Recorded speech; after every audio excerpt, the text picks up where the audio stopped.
Veillez et priez afin que vous ne tombiez pas dans la tentation.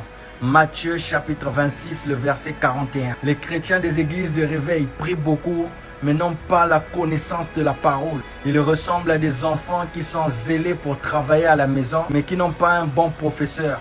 Du coup, ils ne comprennent pas la leçon. Les chrétiens des églises du message ont beaucoup de connaissances, mais n'ont pas de vie de prière. Ils ressemblent à des élèves qui comprennent la leçon parce qu'ils ont un bon professeur, mais qui ne travaillent jamais à la maison. Résultat des courses, les uns veillent mais ne prient pas et les autres prient mais ne veillent pas. Cette génération de chrétiens est la plus tiède que le monde n'ait jamais connue. C'est pourquoi Jésus dans Apocalypse chapitre 3 dit que je vous vomirai de ma bouche.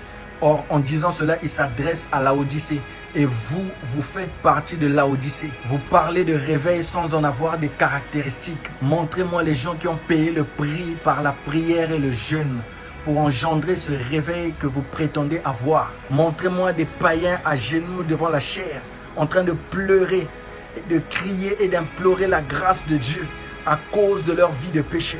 Montrez-moi des chrétiens rétrogrades qui reviennent à Dieu à genoux, à quatre pattes, par la puissance de la prédication, ne s'occupant pas de leur veste, en train de pleurer et d'implorer la miséricorde de Dieu. Montrez-moi des chrétiens qui passent des nuits de prière seuls. Montrez-moi des chrétiens qui ont la crainte dans leur cœur de prononcer de fût-ce que le mot merde. Et je vous montrerai le réveil. Et si votre conscience n'est pas touchée par ce que je dis, c'est que vous n'en avez même pas. Vous êtes un animal. La Bible dit que l'homme animal ne comprend pas les choses de l'esprit. Vous feriez mieux de revoir votre expérience chrétienne. Il se peut que ce n'était qu'un tas d'émotions que vous avez ressenties à cause de la musique autour de vous ce jour-là. Vous parlez de la puissance de Dieu, mais Dieu n'a jamais guéri personne par vos mains. Vous parlez de la puissance de Dieu alors que c'est la génération où il y a plus de malades et de névrosés depuis que le monde existe. Comment pourrez-vous avoir la puissance alors que vous ne priez pas? Les réseaux sociaux ont gagné vos cœurs.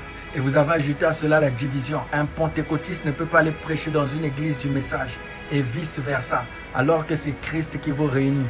Le prophète Branham même était sponsorisé par les pentecôtistes et il allait prêcher chez eux.